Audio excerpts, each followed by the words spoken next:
শবে বরাতে আমরা তিনটি কাজ বেশি বেশি করব। শবে বরাতে কয়টি কাজ বেশি বেশি করব? তিনটি কাজ বেশি বেশি করব।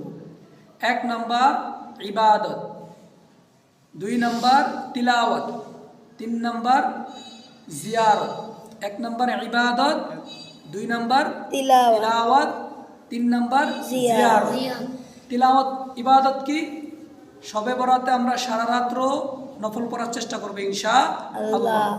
যখন আমি ইবাদত করব, সারা রাত্র নফল করব এবং দিনের বেলা রোজা রাখবো, রাত্রি দাঁড়িয়ে দাঁড়িয়ে নফল করব এবং সারা রাত্র যখন আমি ইবাদত করে নফল করে যখন ক্লান্ত হয়ে যাব তখন আমি একটু তেলাওয়াত করব, কোরআন তেলাওয়াত করব।